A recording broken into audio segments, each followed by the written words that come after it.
One day I want to own my own business, be my own boss. Probably nothing embodies the essence of the American dream more than that thought. And what American hasn't had it? Henry Ford had it, Oprah Winfrey had it, Steve Jobs had it. So did the owner of your favorite food truck. So have countless others. Many of those people came to the U.S. because they believed their best chance to achieve it was here in America. Many have been rewarded for their boldness. Many have not. Starting a business, as everyone knows, is fraught with obstacles. But still, countless Americans risk it, risking everything to make it happen. Why? Of course, we already know the answer. Because owning your own business represents freedom.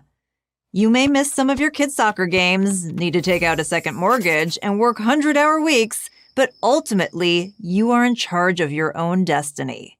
You are independent. You are free.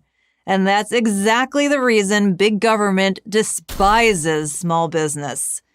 Big government is all about control, and small business is very hard to control.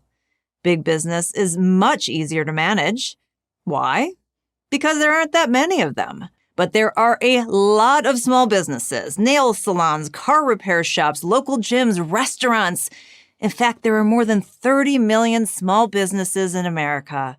These businesses employ approximately half the workforce and account for around half of the entire U.S. GDP.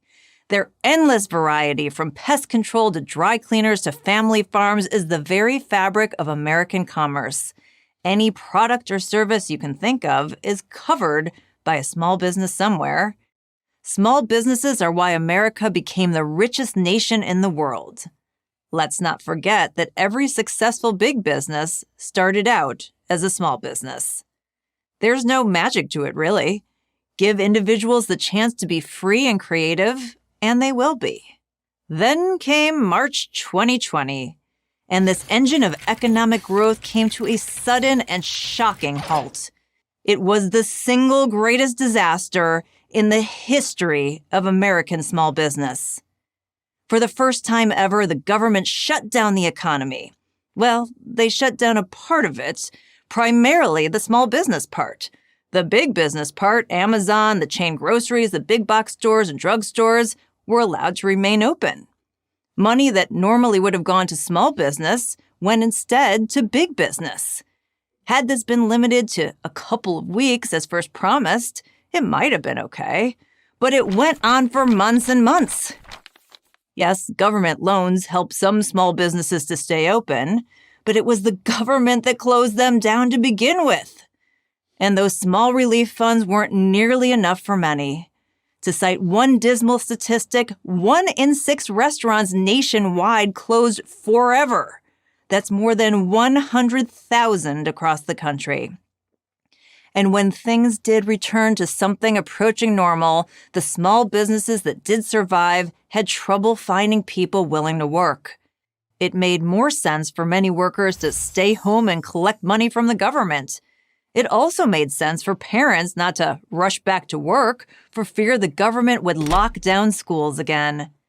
And when workers did return to work, struggling small businesses had to compete with the thriving big businesses on wages and benefits, a competition they were sure to lose. The rich got richer, the government got more power, and small business got screwed. This is bad for America. It's bad because more than any single entity, small business is America.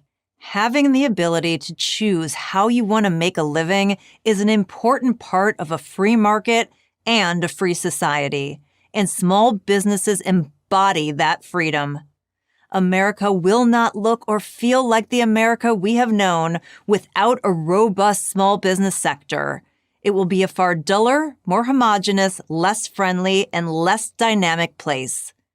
The desire that one day I want to own my own business, be my own boss, still burns in the hearts of many Americans. Let's not let big government douse that flame.